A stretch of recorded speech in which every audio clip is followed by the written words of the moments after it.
Merci d'être là pour venir nous entretenir sur nos 5 sens. Je trouve qu'il est important d'ouvrir ce chapitre parce que nos 5 sens nous rattachent à notre environnement et permettent, vous entendez bien? Oui, de communiquer les uns avec les autres et avec nous-mêmes. D'un côté, vous avez les émetteurs, de l'autre côté, les récepteurs. Nous voyons, nous goûtons, nous sentons, nous entendons, nous touchons, nous enregistrons grâce à nos centaines de milliards de neurones qui captent, et grâce à notre cerveau, lui qui interprète, qui décode, puis informe notre corps, les mémorise et nous les renvoie en émotions. Il est donc nécessaire de bien entretenir nos 5 sens, et ils sont importants pour un bon vieillissement. Donc, attention. On comprendra aisément que les personnes victimes de la maladie d'Alzheimer ont une perception et une compréhension qui se détériorent au cours de l'évolution de la maladie. Il est donc nécessaire aussi de renforcer nos 5 sens par cette nouvelle technique qu'on entend, les techniques non médicamenteuses, à savoir la musicothérapie, l'olfactothérapie, la massothérapie, l'aromathérapie, la luminothérapie, techniques de plus en plus développées dans nos centres Alzheimer.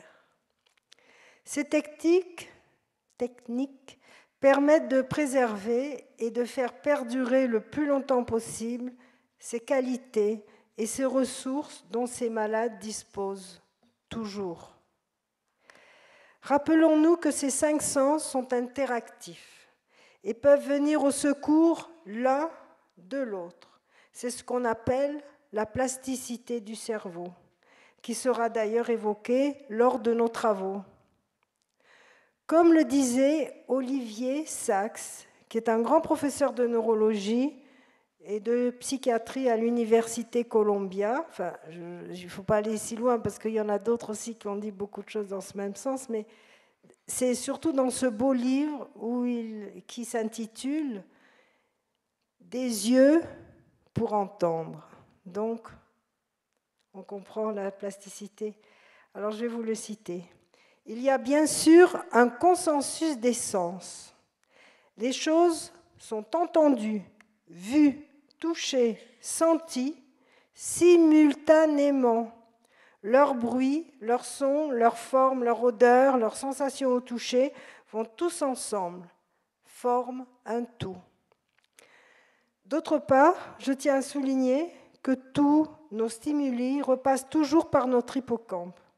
C'est le centre de notre mémoire, de nos souvenirs, d'où son importance. Et qu'en faisant travailler notre odorat, nos oreilles, nos papilles, notre vue, nous remontons à nos souvenirs, nous remontons à nos émotions vécues. Ainsi, nous nous rappelons à notre vie, à notre histoire, à notre identité. Gardons en vue que tous nos sens sont importants, à nous d'en profiter pleinement et surtout de s'en émouvoir. Je remercie tous les intervenants présents d'avoir eu la gentillesse d'accepter de venir nous parler de ces sujets et de nous donner leur savoir. Je passe la parole à mon vice-président, le professeur Alain Pes, qui est là, qui, je sais, est particulièrement attaché et sensible à ces problématiques liées aux 5 sens. Merci de votre écoute.